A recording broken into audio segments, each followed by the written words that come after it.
Let's podcast alongside Joe Giglio. I'm Joe Ovias inside the Eford Studios, downtown Raleigh, thanks to Empire Properties. And thanks to Copiers Plus. Check them out online at copiers-plus.com. Everybody's very, very organized when it comes to their fall weddings. You're like, I know when I'm having a wedding and when I'm not having a wedding. I've got the dates of games that I'm going to. But spreadsheet. You might not have that kind of attention to detail when it comes to your print management and document management. That's where Copiers Plus comes in, Joe. You know, if we do these ads enough, I feel like people will say, you don't know what you don't know. That Copiers Plus can just go to, if you don't know, now you know. Now you know. So Copiers-plus.com. Figure out what you don't know. So Daniel Craig is a meme, thanks to the whole, ladies and gentlemen, the weekend. Which I still think is a hoax, but go ahead. I feel like we should redo that with, ladies and gentlemen, football. Because it's here. It's here, man. I'm ready. I get week zeros for sickos, man. But for the majority of people, including you who lost money. On New Mexico State of all things. But yes. We're finally here. It's actually week one. And we got action tonight with two locals. We got NC State versus UConn. We got WakeForest, Elon. Not a basketball game. A football game. An actual football game. So, Joe, I feel like with podcasts, sometimes, you know what my biggest beef with podcasts is sometimes?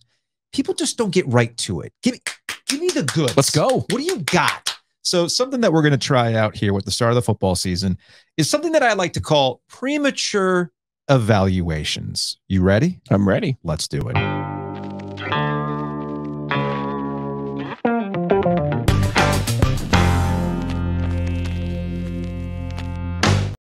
All right, workshop number one. I feel like that's too Seinfeld. That's okay. I'll have the big salad. I lost the bet. I'm out. All right, so let's go ahead and get started. We got NC State and UConn. The premature evaluation here, Joe, is you brought Robert Anayon to be your offensive coordinator. You pair him up with Brennan Armstrong, who had magic a couple of years ago at Virginia. We talked to Dave Dorn at ACC kickoff. It's time to evolve. One way's worked for you. It certainly worked last year. But now it's time to evolve. Will we actually see those new wrinkles against UConn tonight? And it's a good test because UConn's got a decent enough defense. Yeah, I'm going to know from the jump here what happens on the first drive, what happens on the first play. So I want that snap judgment. I want to know what I want to know about NC State's new offense. We got Wake, Elon. I mean, what can you say other than it's our first real opportunity to see Sam Hartman's replacement, Mitch Griffith? Right? He played the opener last year and was, guess what? Outstanding. It's his team now, right? Yeah. I mean, honestly, I don't know what else to say about Wake and Elon other than, hey, man, it's not basketball, so I'm not worried about Wake Forest. If this were a basketball game, I don't know. Maybe Elon could surprise. Who knows? North Carolina and South Carolina. What's the over-under on this one? 64.5. Take the over. To blind, take the over. Because I realized, not that we spend a lot of time talking about South Carolina football, and Shane Beamer's bringing back the whole Beamer ball thing. I get all that. But that defense gave up a lot of yards last year. And what do we know about North Carolina and Drake May? They could put up a lot of points and yards. So the flip side of that, though, is that Spencer Rattler was on a heater at the end of last year. I don't believe in momentum carrying over from one year to the next at the end. Spencer Rattler can be a little feast or famine. But if you're going to find your rhythm, this is where the test for North Carolina's defense comes in. You could do it against that defense because we've seen them give up catastrophic plays. But I think Gene Chizik and UNC's defense is going to have addition by subtraction, particularly in the secondary. I like Carolina's defense to improve. I still like South Carolina to win this game. Clemson and Duke, to me, it's all about the line. If you're an offensive line nerd, if you're like a Mike Golick Jr. or if you're Jeff Schwartz, this is your shit, man. Like, this is your kind of game. Because honestly, that's the big question for Duke this upcoming season. Their offensive line against the schedule held up pretty good and let Riley Leonard cook. They've had some guys leave. They've had some injuries. This unit's going to be a little shaky out of the jump, I think, against a defense that you don't want to be shaky against. Yeah, I think everyone slept the last 2 years on their chances to take advantage of Clemson being down because they were down. Now with Garrett Riley, that offense is going to be a whole new world for Dabo and the Tigers. And finally, Florida State, LSU. I only have one word for this game. Schadenfreude. That's what this game is about. This is about the rest of the ACC after a summer of whining and Florida State fans and your mentions talking about, look at this graphic. Look at it. Look at all the people who watch our football. They don't watch your football. They watch our football. Look at this graphic. Yeah, breaking. A lot of people are going to watch this game too. Yeah, right. Exactly. So I feel like schadenfreude is the key word here. There can be a lot of people watching and hoping for the first time ever. Man, I really hope Brian Kelly gets one. It's really difficult to make people root for my family. Well, Florida State found a way, somehow them Knowles have done it. Unreal. So that is your premature evaluations. And when we talk about college football, Joe, it's brought to you by Wings Over. If you're going to be hunkering down for some football this weekend, you don't have any tailgate plans or anything like that, make your own tailgate. Head on over to Wings Over Raleigh, Wings Over Chapel Hill, Wings Over Greenville. Hey, ECU, Michigan, baby. Get your wings. We got gift cards we're going to be giving away soon, right? Yes, we do. Go to wingsover.com. Ryan Malley's crew has got you covered. Wings equals football. You equals wings. Went to go see Ryan yesterday. Yeah. He's like, hey, man. And he listens to the show, obviously. And he's like, hey, love the ads. He's like, but I have parking. Because on Hillsborough Street, dude, it can get dicey. It's a premium. So here's the deal. Go to wingsover.com. Order those wings. Go, and you can park, no problems. Right behind 2900 Hillsborough Street, right across from UT. It's football season. That can only mean one thing. Get those sweet chili wings. I see you broke out the yellow pad, my dude. I thought it was necessary. Did a little homework for tonight's NC State UConn game. Yeah, quite frankly, we had a conversation with Dave Doran at the ACC kickoff that I found encouraging. I thought A, it was a smart move to hire Robert and I, and then I thought B, the way that he said it, hey, this was an opportunity for us to evolve. I think that's important. You can't fix your mistakes until you recognize them. And NC State's won either 8 or 9 games in 6 of the last 9 years under Dave Doran. They had only done that 6 times in the previous 20 years. Did you say 6 of the last 9? Very nice. Nice. So I don't want to take away from what Dave has done right. But I do think with just a little more creativity on offense, just a little more flexibility on offense, just a little more, let's not be so rigid. Let's not be so Midwestern. I was born in the 70s, grew up in the 80s, and think you can only win football a certain way. Right. You know what I mean? And that's why you go and get an eye. Because last year, Syracuse, and a lot of people don't like counting stats, and if you show the chart, those are counting stats. But some people do respect yards per play. And if you look, NC State's defense has been outstanding under Tony Gibson. Okay. Syracuse averaged more than 7 yards per play last year against NC State, which was the most they had given up last year. It was the most they'd given up in 25 games. So when Dave Doran said, hey, I was trying to evolve and trying to figure out what other people, one thing he said he liked about Robert and I was he does stuff that other people don't do. He's unique. And you look at that and you go, well, sure, Clemson's going to get some yards against NC State, or Carolina with Drake May or Sam Howell's going to get some yards with those NFL players. But why would Syracuse be successful against NC State? That's scheme. So I want to be careful that I'm not just completely hating on Tim Beck, because I do think his first 2 years under difficult circumstances with injuries and all the COVID issues, and remember how badly they bottomed out in 2019. I'm glad you brought that up. And he came in and injected some life into that offense. It's not just, it's a tandem thing too, because, and to be very, very clear, this is not bagging on Dave Doran. And he's kind of like you get to a certain age, you do things a certain way, and it's very difficult for you to stop doing that and you get comfortable with it. Like, how many times I've said, I'm going to have less coffee. I'm going to cut back a coffee. Sure you are. You know what, man, I put on some weight. I got to evolve. I need to not have as much beer. Right. Yeah. How's that working out for me? Right. So these breaking tees shirts used to fit a little bit better. I'm like, I'll get a large again. Oh, my spare tire is really coming through. But the thing is, I don't blame Dave Doran, because how many times have we come away from a season and we strip away oh man, it could have been better if. You take a step back and you go, all things considered, that was a really good coaching job. You bring up the pandemic year. That was some really good coaching that year. Especially after 19 when they were 4-8. I think people forget where they were in 19. Last year was the same boat. It started off shaky and people were screaming, you have Devin Leary. why is this offense so stagnant? Well, we come to find out that wide receiver separation was an issue. Devin Leary gets hurt, and they go through 4 different quarterbacks and still eke out. They still find a way to have a good year when it's all said and done. So I give Dave a lot of credit, but all right, it's over now.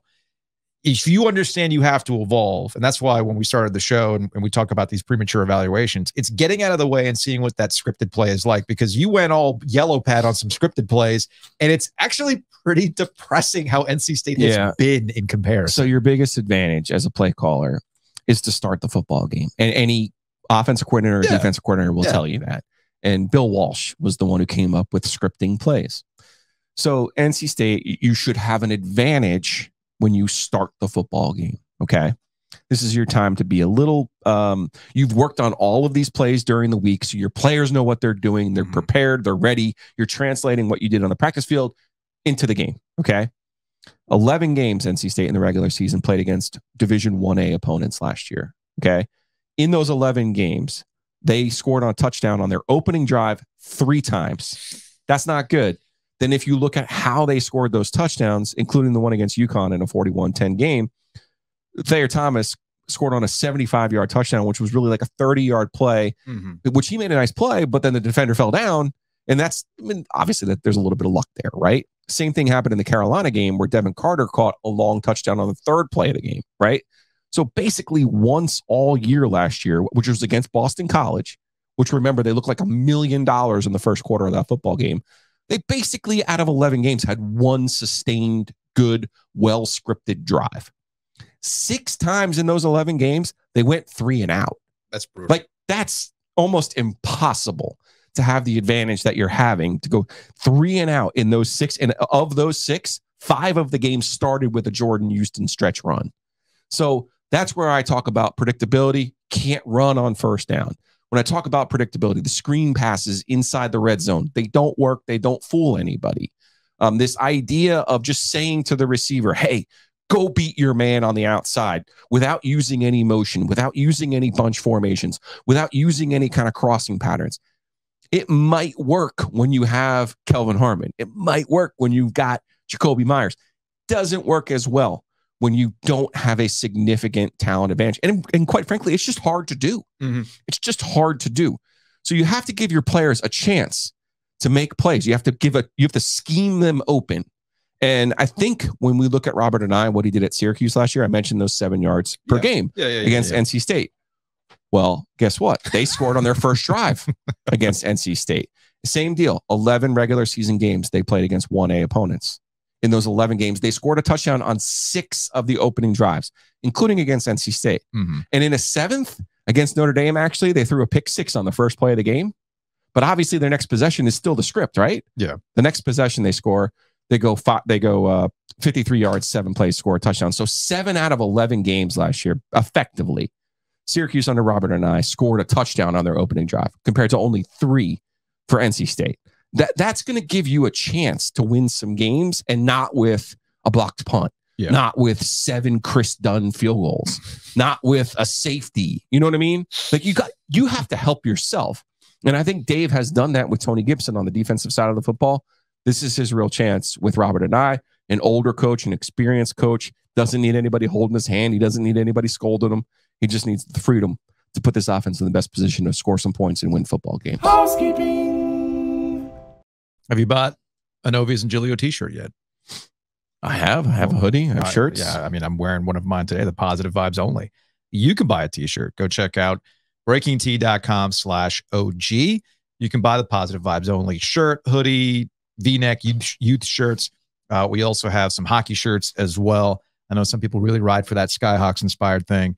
We got another t-shirt design cooking for October. So buy these now, and then we got some new drops coming up. Always hitting you up for more. Of course, that's how you think this works. How you think this podcast life works, baby? Come on now. So go check out breakingtea.com/OG. We also got some new podcasts in the hopper this week. New Picks and Pizza, new Law of the Wolf, Picks and Pizza, new Law of the Wolf. Check both those out on our Apple page, on our Apple podcast page. You can find all of those things. Good stuff this week. I got week 1 picks of me and Josh Goodson, RTP Mortgage. Check those out. Josh is up in Hartford right now for the state game. And then Riley Dunn from Groove Wagon.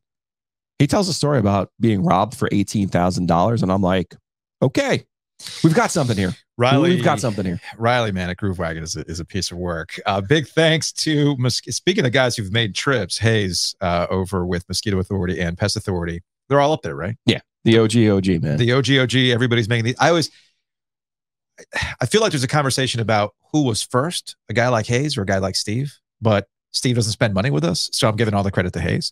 So Hayes, Lancaster, he's still my guy now. No, I know, I get that, but I'm just saying, if you want to elevate, you spend money with us. Hey, there's 2 spots in that RV lot that I always go to. I got Steve's, and then I got Hayes's, because Mosquito Authority, Pest Authority, he's not just my guy. He could be your guy too. Check him out at bugsbite.com. You got bugs inside the house, outside the house, mice, squirrels, rabbits. Who the heck knows what you got up in that attic? Check it out. Then go under your house. And if you don't want to do it, get Mosquito Authority, Pest Authority over there. That 360 moisture barrier is a game changer. Also, thanks to Oak City Sports Cards, buy, sell, trade. Most importantly, grade. Weston can get those cards graded. You know what they're actually worth. It's funny, there were some people making some jokes online because Ken Griffey Jr. apparently is doing sports photography. Okay. Okay, cool. Yeah. Like, I think that's great. Randy Johnson. I was going to say, Randy Johnson, did the same thing. And, so he Russell did the same. Westbrook or even Durant, one of the two are into it. They're into it, doing some sports photography. And somebody had made a joke about, man, had I known, he'd be doing this. And they made an 89 Upper Deck reference. And I did not know this until Weston told me. Those cards are worthless.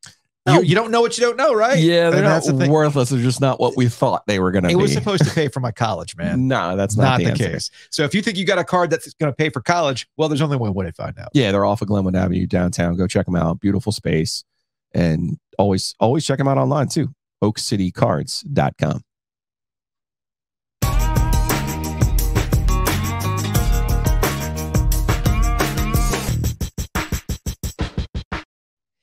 So I know that we've got college football, but we have hit the point in the NFL season where we really need actual games to start because we're kind of getting into some of the more silly discussions. And we don't have those this weekend. No, we still have to wait. We still have to wait another week for that. Okay. Exactly 1 week to be specific, a week from today. So we're getting into the kind of like the slow news cycle of things and people trying to make a mountain out of a molehill of a variety of things. We've already talked about the whole Trey Lance and Dak Prescott and everything else. But I think earlier in the week, I made the comment that Jim Irsay was not realizing that when you get the worst owner out of the paint, as he actively did with Dan Snyder, well, somebody now takes his space.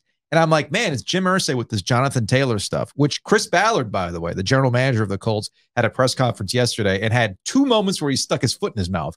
The first one was talking about Andrew Luck, because somebody brought up the development of Anthony Richardson. And aren't you kind of shooting yourself in the foot by not having Jonathan Taylor out there, not taking care of this running back who can be critical to a good season with a rookie quarterback? He's like, don't question our development. I mean, Andrew Luck. And we're like, whoa. I don't know if Andrew Luck is the example you want to use, man. The man retired from football because of you. All right. Not Chris Ballard specifically, but the way the Colts were going about things. And then he's like, look, man, I would love to make sure that Jonathan Taylor is taken care of. Stuck his foot in his mouth by essentially giving away the game and saying the owner doesn't want to pay him. And the Dolphins were laughing hysterically this week. Was it Chris Greer, their football operations guy, their GM, had a press conference and he was asked about some trade rumors, including Jalen Waddle, right? So apparently the Colts had hit up the Dolphins like, hey man, like if you want, I was going to say, you just finished your coffee. No, here's the thing. Don't do that to me. So they're like, hey, Jonathan Taylor, I mean, if you want to give us Waddle. and the freaking, look, I like Pat McAfee, but McAfee responded to that. Why is that such a crazy? Are you crazy? Are you crazy? Because that's a crazy deal. That's peak office guy fantasy football. Like, hey, I'll give you XYZ for your best player. No, not in terms of the development of Tua Tagovailoa. But I discounted when I was pointing out that Jim Irsay is trying to take that number 32 spot in the owner rankings. I forgot about Bidwell, the owner of the Arizona Cardinals. What did they do this week? I mean, we were making fun of one quarterback with Bill Belichick and it's Mac Jones, but at least with Mac Jones, you kind of know what you got. What are the Cardinals doing? Well, they were allegedly going to go with Colt McCoy because he started 2 of their preseason games. You know, hey, because Kyler Murray coming off of an Achilles and he's not going to be ready to start the season, of course. Yeah. So you're thinking, well, Colt McCoy is a perfectly acceptable stopgap. They also drafted Clayton Tune as a guy that they had thought about. But they go out and trade for Josh Dobbs, who we've seen in Tennessee and Pittsburgh and some other stops in glimpses of. And he's going to start in the opener. Oh. They cut McCoy. So they're already tanking for Drake May and Caleb Williams? Is that what we're getting at? I don't know. Gosh, they're a mess. They are a mess. They're a mess. Even more so. Steve Wilkes, former interim head coach for the Carolina Panthers, defensive coordinator, was the head coach for 1 year, head coach in Arizona. Yeah. And this is separate from the Rooney Rule investigation and lawsuit and everything else. This is specific to the Cardinals and another lawsuit that occurred. And according to Steve Wilkes, he testified. This is an ESPN report from Tisha Thompson. Wilkes testified that a team executive gave him a burner phone to communicate with former general manager Steve Keim under orders from Keim and the owner, Michael Bidwell, during Keim's suspension. This was the time he was suspended for drunk driving. And Wilkes said in the deposition, quote, "It was a directive from Keim as well as Bidwell. They both knew." Now, Wilkes is the defensive coordinator for the San Francisco 49ers. This was part of a video conference deposition in an ongoing arbitration complaint filed by former Cardinals Vice President of Personnel, Terry McDonough, against Bidwell and the team. His complaint alleges gross misconduct by Bidwell, including discriminatory and racist treatment of employees in addition to use of said burner phones. So Wilkes is straight up saying, yes. Yeah, I got one of those. I got one. I was directed to do so. And here we are. Not a great look for the Cardinals. Hasn't been for a long time. Yeah. Went to school with Steve Keim. Had a good run there with Arizona. Adrian Wilson, too. It's hard, man. You get a little desperate sometimes. You make moves you're not going to be proud of. I will crystallize my point. Huzzah. Dan Snyder is no longer your worst owner, but that means somebody else has to take that role. And the king is dead. Long live the king. I am convinced that the reason why it took so long to get Dan Snyder out of here is because other owners loved the fact that, understood this principle. We can do we did something stupid. No big deal. Don't worry. Dan Snyder's going to top us. Don't you worry about that. All right, let's do a palate cleanse. Let's have some sweet tea, Joe. Unless you're Bryce Young. Apparently, Bryce Young doesn't do sweet tea. Vashti Hurt, Carolina Blitz, had asked Bryce Young yesterday. This is from her tweet. Let me go ahead and pull it up on StreamYard if you're watching on YouTube. So she asked Bryce Young if he's more of a sweet tea or unsweetened tea guy. This is a classic North Carolina question. Eastern barbecue or Western barbecue? Right. So Bryce says he prefers unsweetened. Are you a sweet tea or unsweet tea guy? Personally, more of an unsweet tea. That's just interesting. Yeah, that's just me. But yeah. Do you add sugar? Not necessarily. Not necessarily when that happens. But sweet, I feel like sweet tea is great. It's like more of I feel like it's like a special occasion type of thing. It's like so good. It's like you can't have it every day. So I guess that's my thought process. Demetri calls him his sweet young prince, right? Yes. Yeah, that's him. Now he's very likable. He's the unsweet young prince. He's very likable. He's very likable, and I know the initial reaction is going to be, is that a red flag for Bryce Young? I'll tell you why it's not a red flag. I'd say he got out of that sticky situation pretty well. He's like, he realizes what's happening. He's like, oh, crap. I'm in North Carolina. Bojangles is a huge sponsor. Bojangles is known for the sweet tea. So what happened there? He's like, you could see him reading the pot. You could see him reading the play, right? It's a treat. You gotta treat it like that. The play blew up. He's trying to extend something to make it happen. So he's real. You see him processing in real time. What have we talked about with Bryce Young? He is on it next with level his thinker, processing. Man. Next level. So he catches his mistake in real time and goes, I'm not an unsweet tea guy, but it's good. It's a treat. You gotta treat it that way. So commendable for Bryce Young. I like what he did there. I really do.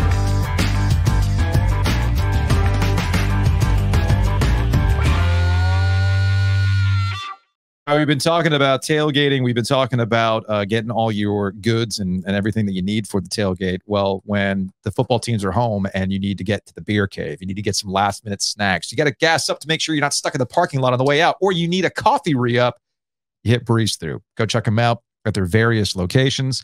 We're going to be doing a show from Breeze Through live from the beer cave next week. Thursday is customer appreciation from 11 o'clock in the morning until 2. They're going to have $1.76 gas, which is awesome. So go fill up, come wave at us in the beer cave, and be on your way. JC Zemble, our friend, makes a great point about the refills and the tumbler. $20. If you work in the media and you don't have one of those, what are you doing?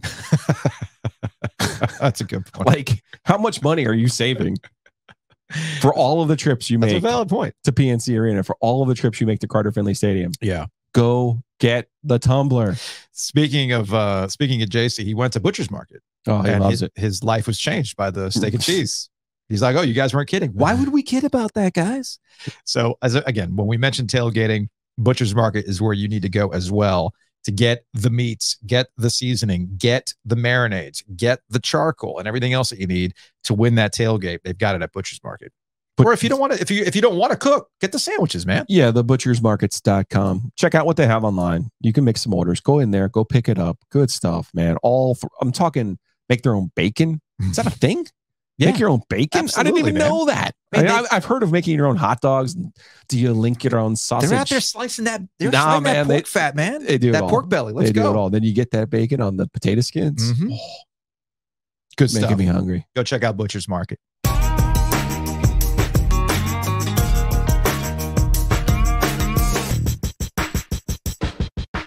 Joining us on the Easter Automotive Group Hotline, ACC Network, ESPN. He is Wes Durham. It's not a West Day. It's a West Day. It's Thursday. Wes, what's going on, man? Thursday. I'm good. How are you? Nice shirt, 1975 State Fair. I continue to be amazed at what you find and where you find it. Well, okay, to be fair, we've already done the spot, but this is a Home Field apparel t-shirt. Oh, that's Home Field? That's Home Field. So if you want this, I'm going to use my OG 25 or 23 gift card. OG 23, get 15% off your first order over at homefieldapparel.com if you want to get this Howling Cow NC State Fair shirt, 1975. Those guys, I mean, they're unbelievable. I'm a huge fan of what they do. I mean, Home Field. I'm trying to get Elon to sign up for some Home Field. Elon's got enough in the old Fighting Christian lore that I think Elon shirts could get hot pretty quick. With you. I'm with you on that. I'm with you on that. That would be great. That would be absolutely fantastic. Yeah. All right, so we could talk about football. We got games. We don't have to talk about expansion. We're good. Thank you. We are playing games. We're playing games. Oh my God. Can we please play games? So Jillian and I did this segment earlier today, and we called it Premature Evaluation. Nice. Okay. And we're going to do this every week, looking ahead and then looking back. Premature evaluation. In the SEC, they call it Referendum Monday. I like that. I like that. And I feel like with tonight's game between NC State and UConn, the premature evaluation is all about Robert Anae and Brennan Armstrong. I mean, that's what it is. I mean, we can talk about NC State's defense. We know what they're capable of. It's about whether or not Dave Dorn is truly handing things over to Anae to modernize the offense and let that thing cook. I know it's game one. Things can get wonky in game one, but I want to see what this new look wrinkle, why they brought Brennan Armstrong on. Can they recreate that magic from 2 years ago right out of the gate? Send a message. Okay, let me go back to the first year of Bryce Perkins and Robert Anae with Bronco Mendenhall, right? Because we're quick to go back to Robert Anae and Brennan Armstrong when they were loaded in the offensive line. They had all sorts of skill guys defined and things like that. I did some Robert Anae, Bryce Perkins, games early that year. And there are going to be some highs and lows here. I mean, this is why if I'm an NC State fan, I feel pretty good about where I am defensively, because there are going to be some highs and lows with what NC State does on the offensive side of the ball. Look, there's going to be a pick. There's going to be a turnover. There's going to be a guy runs the wrong way on third and short. I mean, it's going to happen. But can you minimize that by the fact you've got Trent Penix, who's been there a decade? You've got Lassane and Rooks who've been players. You bring a Rosner in who's a playmaker, right? You're excited about Juice Farine. And you've got some guys in the offensive line who've kind of played before. I believe that'll be enough to get them through the ball game tonight and more toward Notre Dame in the future, right? Jim's done a good job in stores, amazing job given what I saw 2 years ago when he took the job. I actually did the Clemson game, which was the Saturday after he was named on Wednesday. And he came in the booth with Roddy and I, and he looked at me during a commercial break. He goes, I guess I better start recruiting. Yeah, I guess you better. But he's got a nice team, but I'm not sure he's got a team that can contend with the playmaking of NC State. But you're exactly right. I mean, you're going to have the evaluation week to week on NC State offensively for the first couple of weeks, because I still don't know. Fair enough now. I mean, Jordan Houston, talented, but are they going to be able to consistently run the ball? We don't know how the running back situation is going to play out. We don't know which wide receivers are going to step up. I mean, that was a big issue. Look, Devin Leary and the quarterback carousel with injuries and everything else. I still maintain that last year, when you kind of take a look back, was objectively one of Dave Doran's best jobs, trying to just stretch out, wring out wins with any number of quarterback drama. But one of the particular issues early on with Devin Leary was that he just did not have a wide receiver that could separate like we had seen the previous year. They missed guys. So who is that now? And to your point about running back, it's the same boat. In a lot of ways, switching things over to North Carolina and South Carolina at the Mayo Classic, we have a general idea of North Carolina's running backs. We like them, but what's the full season going to look like? And with the absence of 5 of them, as of this conversation with Tez Walker, who was viewed as a guy who was going to step up in the absence of Josh Downs, he's not going to be available. So, well, who is it? Is it Pacer? I mean, who's the guy that's going to step up to be Drake May's favorite weapon when throwing? Because we know Drake May can do other things, run it, etc. But who's he going to throw it to consistently? So these are some questions we're going to get answered on Saturday as well. Yeah, I think let me go the Pacer route, because he's kind of the forgotten playmaker for them. Yeah. And I still believe Chip Lindsey, who has not noted in his blueprint for working with tight ends, I think Chip Lindsey's probably been to the pulpit of Mac Brown and been told, Chip, we got really good tight ends now. You got to use them. There's one for you. That's a decent Mac Brown. That's a decent Mac Brown. My Mac Brown's been lauded for 20 years. It's not as good as Aaron Beard's, but that's another story. Okay. Well, maybe one day Beard and I have a contest. But I think that Pacer and J.J. Jones become integers in this offense. I held up 5 fingers now. That's how many running backs they've got. And we've all forgotten about British Brooks, who last was seen running through NC State before he got hurt. Right? I mean, in all honesty, he was. Yeah. He was terrific. I think that Drake May's best friend, and here's the other question I have. We are assuming a lot about the offensive line. I feel like we always do with UNC, which has been a bit of an issue. I mean, I made this joke. It's becoming Florida State-ish at times. When Sam Howell had his big Monday night preseason show, there were a couple of instances where Washington's offensive line collapsed, and I called it a very Sam Howell game. He had some on a rope throws. Yeah, he did. He ran to create time, create some plays. He also held on to the ball a little too much when he shouldn't have. But I thought, man, he must be used to the fact that this offensive line is similar to what he was dealing with at UNC, and Drake May is going to have more of the same. Yeah, I think Carolina's going to run the ball more Saturday than people would anticipate. Okay. I think Carolina has to, the fact they have British Brooks, Amari Hampton, George, drawing a blank, Petway, right? And Elijah Green, who, by the way, at points last year was the best of all of them, and Caleb Hood. I think you've got to run all of them. And I think they've got value, and I think some can actually get on the field in other spots, which is also a good thing for Chip Lindsey. The real issue with Carolina as it relates to Saturday night is what are they going to be defensively? And is the light gotten brighter for Chizik? And I tend to believe Gene is probably in his way gone through. We'll see. I mean, Spencer Rattler, I'm fascinated by this. Every conversation I hear with Shane Beamer is about how good Spencer Rattler's been in the summer. They're going to get how good he's been in August. Yeah. And I think that's the thing Carolina's going to have to react to, because I think South Carolina is going to play for the hammer shot and the knockout punch early. I think they will try and get vertical fast on Carolina, and I would too, given their track record last year. No, I'm in total agreement with you on that. All right, Duke, Clemson on a Monday night. I'm not going to go big game boomer and tell you that Duke is going to win. My man picked the Blue Devils? Yeah, he didn't pick them outright. He did that classic online influencer move of, I'm not saying, I'm just saying, so that if it does happen, I'm like, what's he saying? That, you wouldn't be shocked if the Blue Devils at home upset Clemson. I would be shocked by that. 13, Gilio. 13's a big number. Gilio's somewhere nodding his head. I know. Yeah. He's nodding his head on that number. 13's a big number, and not as big as UVA getting 28, but elsewise. It's funny.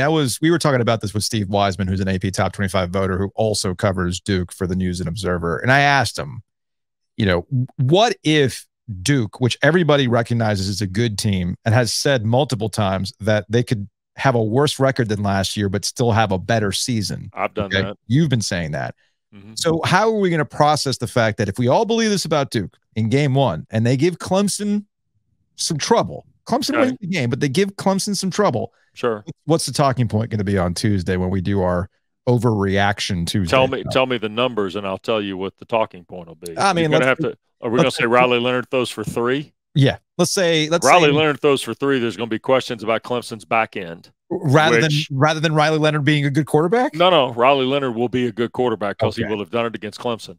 Right. The other question will be, what has Clemson done offensively?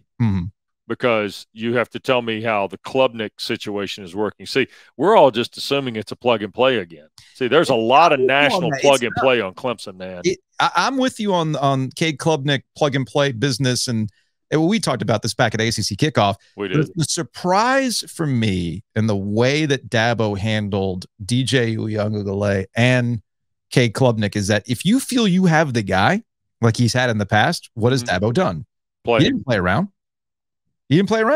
So I thought it was really, really strange with DJU and the transition to Cade that he never really just did the thing. If you feel like this guy is legit. So Joe, we saw Klubnik and DJU play a rotation game in week 2 against Furman, and Klubnik came in and went 3 and out, and he airmailed 2 balls. And Roddy looked at me, and I looked at Roddy, and I went, "Was that going to be it? Does he get any more run?" I forgot, and he never came back in the game. I forgot about the Furman game. Yeah, I mean, because Dabo told us, and Brandon Streeter told us that he was going to play, so he came in the 3rd series. The first play, he airmails an out over the top of Clay Hendricks, the coach of Furman. He then throws a ball across the middle that's offline. Might have been dropped or tipped. I can't remember clearly. And then the 3rd down play was, let's hand to Shipley. And that was it. So, look, I think they're going to be okay. I think their offensive line sequencing is good. I think Shipley and Maffa together. Now, remember, we're dealing with a whole new deck of cards on the offensive side now. We're dealing with a cat that doesn't mind running the cube. We're dealing with a guy that will throw the ball into small boxes. See, Uiagalelei's Achilles became the 5 to 9 yard throw. It wasn't the 35-yard throw. The kid had a gift from God on his right arm, and he could throw the deep ball pretty well. But the short stuff became the issue. Remember, because he pump it over or whatever the case may be. And I think Clemson's defense is going to erase a lot of mistakes early because I do believe with Trotter, Barrett Carter, Makuba in the secondary. But the real question I have is if Riley Leonard and Jalen Calhoun or Jordan Moore strike early on a vertical ball into the Clemson secondary, do the Tigers start seeing the ghost again? Yeah. Do we call that Clemsoning? No. Okay. So Clemsoning is dead. How about hashtag go ACCing? You have a game. You're calling a game with Virginia Tech, Old Dominion. Yeah. They played 4 times. The home teams won each time. Saturday night. Yeah. ACC Network. Sure.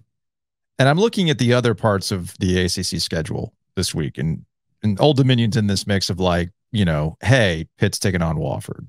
Better win. Right. You got Miami versus Miami of Ohio, the real Miami. Everybody talks about the real Carolina. Let's see who's the real Miami. between Miami of Blaine Ohio. Gabbert's brother came out already and wrote his check that he can't cash. Of course. So there you go. Of course. You got Boston College, Northern Illinois. Ooh, right? You got Wake Forest versus your mighty Phoenix. Mm-hmm. I hate that I have to go here, but the ACC's had a couple of these opening weekends over the last couple of years where you get one of these and you go, damn it, ACC, why? You want to know the one I'm concerned about? That's what I was getting at. Which is Northern Illinois at Boston College. Okay. That's Thomas Hammock did not have a great year last year, but he has won games. He won in Atlanta a couple of years ago. He beat the great Jeff Collins on opening night. Mm-hmm. They've also won at Nebraska. Northern Illinois, I mean, Dave Doran won a couple of these boneyard games, they call them. Mm-hmm. And Thomas Hammock, you know, they don't mind going to play these places. Boston College, however, remember now we got a full offensive change and a full defensive change for Jeff Athley and Emmett Moorhead and Ryan O'Keefe is a playmaker they got in the portal from UCF. Pat Garwo obviously had a nice year running the ball for them, and they cannot be any more hurt than they were in the offensive line a year ago. But Boston College is the one I'm concerned about. Yes. We can talk about the regular season, but there's a bunch of other things that are going on off the field, Wes. And I don't want to talk about ACC expansion because, frankly, I'm tired of ACC expansion. I want to talk about the future of the college football playoff because with all the things that have happened this summer and the last 2 summers, the original plan for the college football playoff seems to be on thin ice. They haven't committed to the format yet. There was a CFP meeting today, and they kicked around some ideas. I love the fact that the word cordial was used with the heads of the 5 families. But wait, who said it? Bill Hancock. Bill Hancock said it. He offered the word cordial. Okay. Which he's been fan. I love Bill. He's offered also use the word collegial at times too. All right, that's very fine. nice. That's fine. I've seen 5 and 7. There's been 6 and 6. I mean, there's all sorts of ways they want to go about this because what was traditionally viewed as the Power 5 no longer exists thanks to the death of the Pac-12. You know what Greg Sankey wants and the SEC wants, right? Yeah, they want another slot. They want another slot at the table. I know. Right. Yeah. But let's don't sell the Pac-12 off just yet, please. Okay. Because you know something I don't. Well, I don't, other than I trust John Wilner and John Canzano, who do the podcast out west, who tell me that the Pac-12 has somewhere in the neighborhood of $60 to $80 million coming their way if they stay in business from the NCAA men's basketball tournament. And quite frankly, that's a lot of reason to stay in business. And here's the other thing, too. The way that works, they get that money. And the Pac-12 has, by the way, $30 million in reserves. So I don't know quite how this works. I'm not that good at acquisitions and mergers. Maybe that would be a good question for your bride. Here's where I am with this. It'd actually be my buddy Ian, who's done a few of those back. Okay. But anyway, sure, call Ian. Yeah. So the Pac-12 is a business. It's incorporated. It's whatever it is. They can accept membership. However, that membership coming from the other league would then have to dissolve as a whole. Okay. Well, the one that could dissolve as a whole and actually benefit themselves by merging with the other league, the 4 schools of the Pac-12 for the time being, would be the Mountain West, ironically. And, oh, by the way, the Mountain West would also potentially make more money in television. And I know you're sitting there saying, wait, they don't have a contract. Right. But somebody probably be willing to invest in that as opposed to investing in 4 Pac-12 schools. So to me, I think what you're now, am I saying George Kliavkoff's going to run that league? No, I'm not. No. I'm just saying that whoever the Mountain West commissioner is, and she's brand new as I recall, potentially could be the next commissioner of the Pac-12. You keep everybody happy, and the Mountain West dissolves its existence into the Pac-12 starting in 24. I actually think that has a stronger chance to happen than others, but I'm going to credit Wilner and Canzano on that because they're the ones that presented the idea in their podcast last Friday. Got it. West Durham, ACC Network, ESPN. We appreciate the time as always. We're gonna fire this thing back up again. So we'll talk to you soon. See you guys.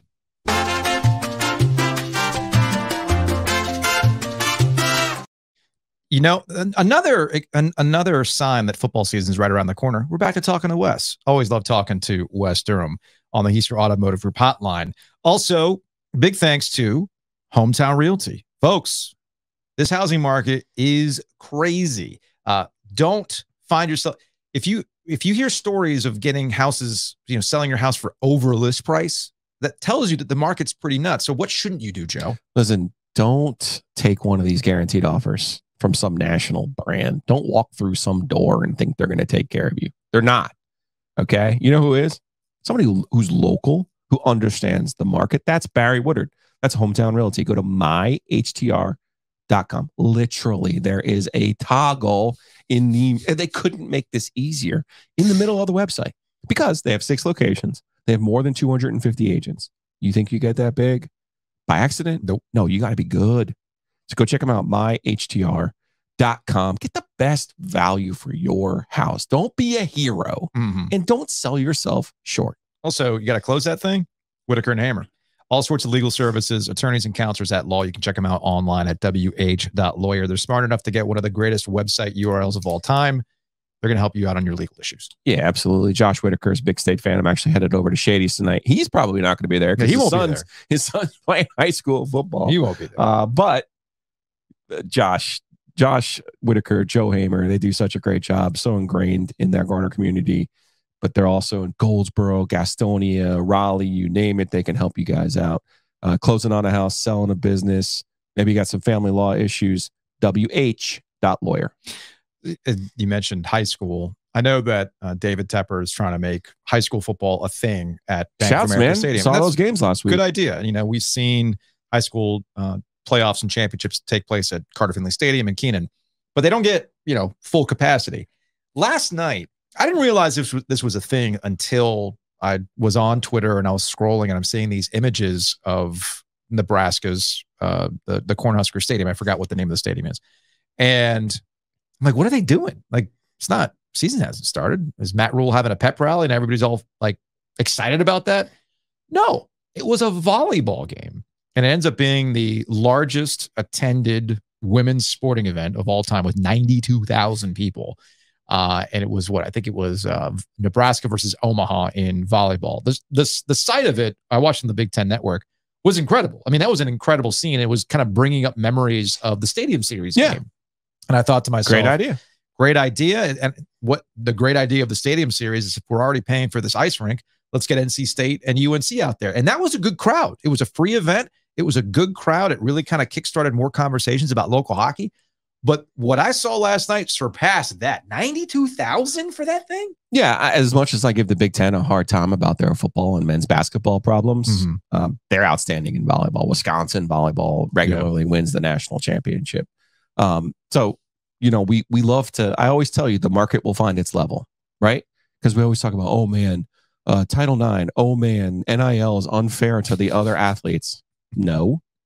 No, because if the interest is there, the people will be there. And you saw that. That's an amazing event. Great idea. Well done by both Nebraska and the Big Ten Network. And our friend Scotty McCreary was playing. That's how I knew about it, that he was going to be there. That's great. Typically on a Thursday, we talk to our guy, Riley Groovewagon, for some fantasy football advice. But Riley could not make it today. Riley lives a very interesting life. He does. He lives a very interesting life, but he joined you on Picks and Pizza, which you can get anywhere on your favorite podcast platforms.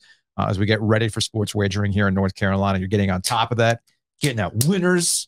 And Riley is in on this stuff, man. Riley was very disappointed in my draft. Oh, was he? So we talked about where I went wrong after taking Jamar Chase with the first pick in the draft.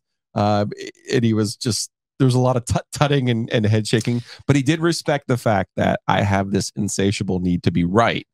So the reason I didn't text the king was, if I win and it's all Riley's picks, I'll feel empty. I will. And I'll feel wrong. Like I want to win on my own merits. I understand. So he was pointing out where I went wrong on some of my picks, but this part is important for people who still have their drafts out there. And he talks about why average draft position matters and how it can help you in your draft. Yeah. Did you look at average draft position before this? No. Okay.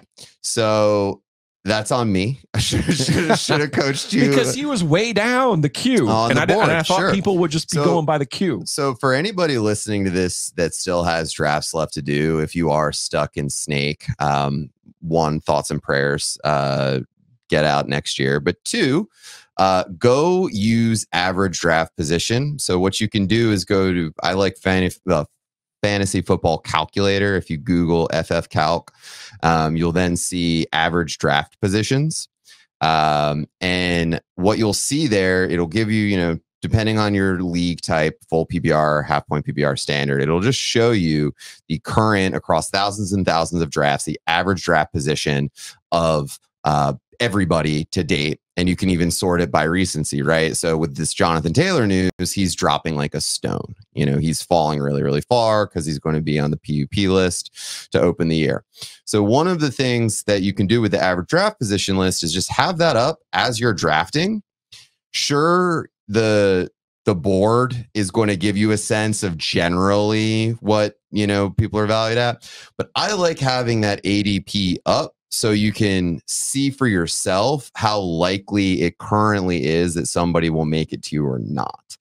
All right, that was my mistake. That was one of my mistakes. It's one of them, and every draft room is different, but this is just a nice little hack, especially if you're thinking about, nominating guys towards the end.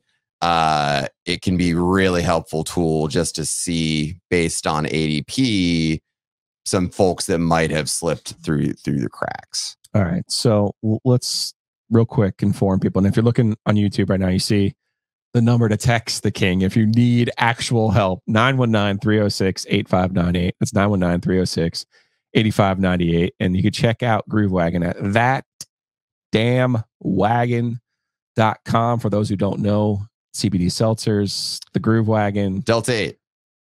Okay. Yeah. Oh, it gives you a buzz. So if you check us out at That Damn Wagon, it's, Raleigh's low-cal Cali sober beverage company. So for those of you who have some drafts coming up or really just generally kicking it, hanging out, you don't always have to choose booze to catch a buzz. Microdosed, sessionable, give you a nice little pleasing sensation. And you can order those online? You can text in and order too. Okay. Also, you can go to places like Butcher's Market out in WakeForest. Give me that cross promo, baby. Oh, love the cross promo. Pelagic and Riparian, State of Beer, Rochambeau, Luella's out in Durham. And also text me and let me know what bottle shops we should be in. We're always trying to find the latest and greatest places to get into. Oh, Tasty. I got to shout out Tasty because the cool dude who was texting about rookie wide receivers was like, oh man, I know Johnny over at Tasty. I'll go holler at him. So that's another great one. We're moving on. So it's funny. We talk about like an actual person. Matt Davis is an actual person at State Farm and he's in studio, Joe. Hi, Matt. How are you, man? I'm doing great, Joe. How are you? You're not kidding with your billboard about like talk to an actual person. You're literally here talking to us. Like a good neighbor. I'm sure you've said that a few times. Like a good listener. Look at him bringing the tumbler. Well, I heard you guys were out. So we have new giveaways. This is exciting. I'm ready. What does this man not know? We got theoginsurance.com, knows how to give us a redirect. He knows we need tumblers. We need tumblers, and it'll match the hologram sticker we can put on that thing. I think that would make it look a lot better. Yeah, I'm with you on that. All right, so how long have you been at State Farm? We've been in business almost 12 years. Okay, and in those 12 years, this area has changed a lot, man. Garner's growing. Yeah, well, I'm originally from North Carolina, so I've seen it all. Changes, yeah. All right, so for those who are wondering what's the big deal about State Farm, I've been a State Farm customer for a long time. Why State Farm? Well, we're number one in home and auto. And, it's a great place to go and have a conversation with a real person. It is my favorite billboard. I saw it on 70 there. What if I want to talk to a real person? You can call 919-779-8277. It's that simple. I mean, honestly. Or even better, go to theoginsurance.com. I prefer that.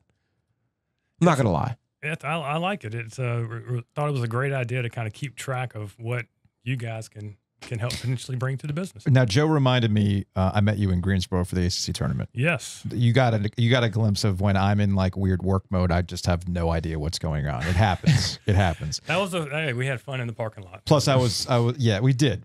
Now, wait, I couldn't remember. Are you a State guy or a Carolina guy? I'm actually a Duke guy. Yeah. You're a Duke guy from North Carolina. We found one. Hold up. Yep. Hold up. How does that happen? Long story. Grandfather went to Duke back in the 50s and bought into the Iron Dukes when I don't think they could probably give them away. Mm-hmm. And I've been going to regular season games ever since I was 6 years old. Nice. So yeah, we have some camera tickets to give away potentially.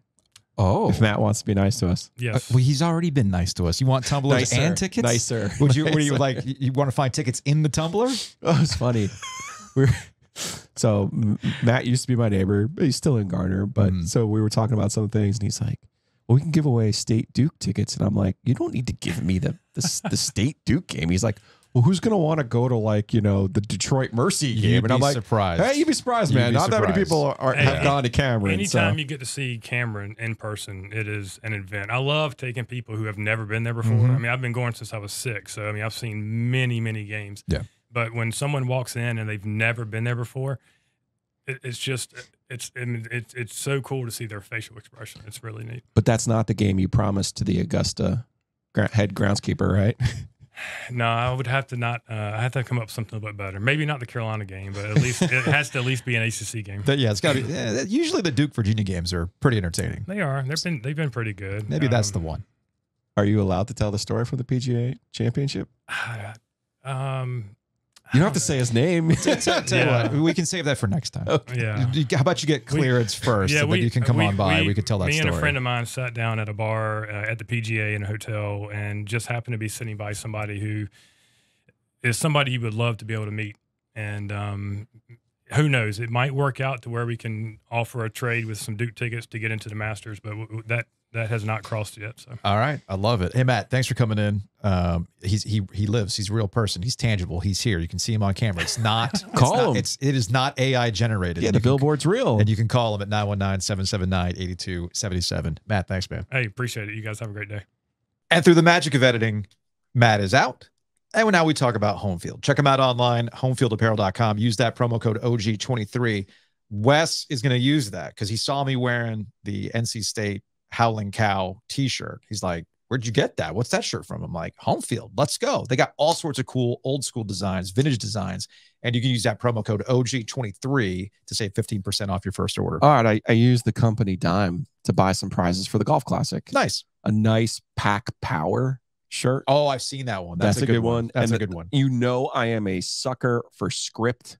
They had a Tar Heels, the light blue, and then Tar Heels in white script. I'm telling you, you're going to be happy at the OG Golf Classic.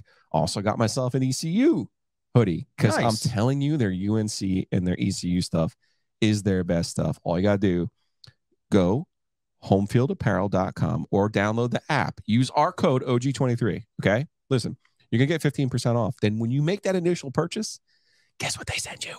Another discount. More discounts. More discounts. So do it. Yeah. Do it. And the quality, man, off the charts. You're going to love these things. All right, let's get out of here with some Hey Joe questions brought to you by Oakwood Pizza Box. Check them out online at oakwoodpizzabox.com. It's Thursday. It's Thursday, so you know what's up. It's pizza time, baby. It's pizza time. So you can give them a call as well, 919-594-1605. But again, go to oakwoodpizzabox.com. You can put your online order in and then settle in for some football. All right? We got OG Pizza Night coming up. I'm excited about that. We're almost there. I got to hit up Eshball to see where we are on the T-shirts because I got enough T-shirts to give to all the people who are hanging out with us. Perfect. At OG Pizza Night. And I got you're obsessed with the yellow T-shirt? Yes. You must be the one person on the planet that actually looks good in a yellow T-shirt. I'm just saying that's a credit to you because my initial reaction about a yellow T-shirt, I get the yellow pad motif, but on your body? On your person? I don't know about that. But for you, I put in a special order of yellow Positive Vibes Only shirts. The one you're wearing. Yes. Just in yellow. Just in yellow. Love it. With black script because the white script would look kind of weird. It's technically we'll be giving script, just so you know. Well, it's whatever it is, cursive. Or what, not cursive. I don't what? Anna, it's Anna's design. I love it. I'm just saying it's not Anna's cursive. Design. All right. Shout out to Santa. It's a sweater. Your favorite. Cal the intern. A quick update on Cal the intern. Yeah. Who is like, okay, I guess it's over. And I'm like, oh, okay, Cal, you tell me what's going on. Right. First of all, he got his Virginia hoodie, so he was happy. Good. Second of all, he goes, somebody recognized me. He's like, my life is made. Oh, somebody recognized me from the podcast. I said, all right, buddy. A little taste of that fame. There you go. Speaking of OGs, our friend Jim over at NEW asked how I felt about these new Dr. Pepper ads, which I have not seen on the SEC network, that talk about smashing that subscribe button when teasing how every sports fan must have a podcast. Yeah, look, podcasts are not a novel concept. When we went in episode 50, we did a little state of the podcast, and I said there's 4.1 million listed podcasts. Okay, now not a lot of them are active, and this is where I start to get a little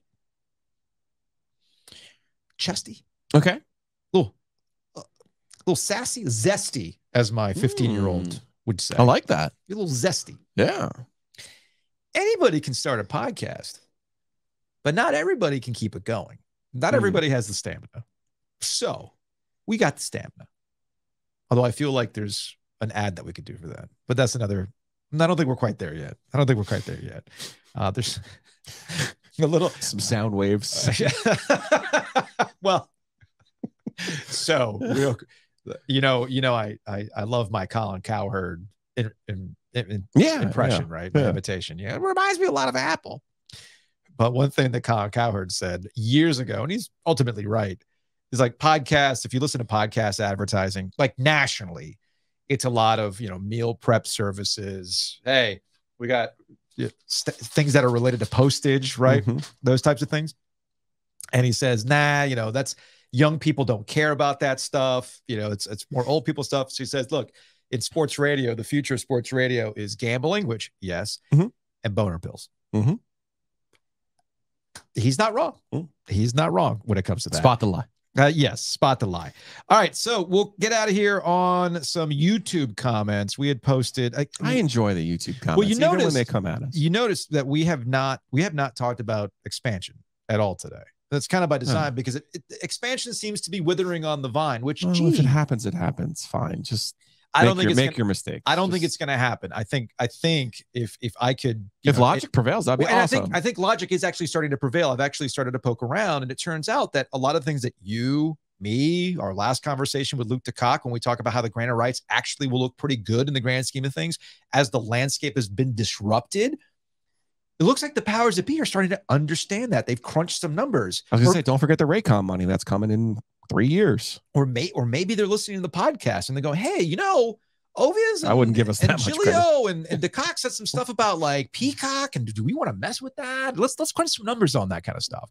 So I went to the YouTube, and sure enough, here ovaries, Gigolo. I haven't got an ovaries in a while. On DeCock, awesome. LMAO, you guys are a comedy routine. Clowns, total clowns, all caps. App State, ECU, Giglio, you can get some prison loving with that BS. No way. Prison loving? I think you know what that means. Nice. Speaking of boner pills, from another guy, ACC is done. The writing's on the wall. Okay, sure. Clearly, this person's a Pac-12 guy. These guys are dead wrong saying Stanford can't add value in football. Since 2010, Stanford would have the third most double-digit win seasons of all ACC schools. Clemson has 12 double-digit wins since 2010. Florida State has 7. Stanford has 6. Next closest school would be Virginia Tech with 3. In the last 15 years, Stanford has had 3 Heisman Trophy finalists. No T8 team in the ACC has had more Heisman finalists in the last 15 years. Not even Clemson. This guy's Stanford Steve. Is this his burner account? Speaking of burner accounts. Anyway, and then, travel concerns are way blown out of proportion. We got some people who are still mad about NC State chancellor in 2003, blackball in BC for ACC membership, all that other stuff. Anyway, here's Tar Heel 7406. You assume Notre Dame has far too much influence here. Its vote can't be a swing. If the ACC expands, it won't be because of Notre Dame unless it offers more football concessions as part of the deal. Since Notre Dame is a yes, it can't even claim that the expansion provides a release from its entanglements. You want to handle that one, Joe? No. I have fatigue. All right. That's awesome, though. I love the comments. The comments are great. Yeah. Comments are great. Speaking of fatigue, you're going to be football fatigued when it's all said and done this week. 5 days. Let's do this. 5 days of football. We'll see you guys on Tuesday.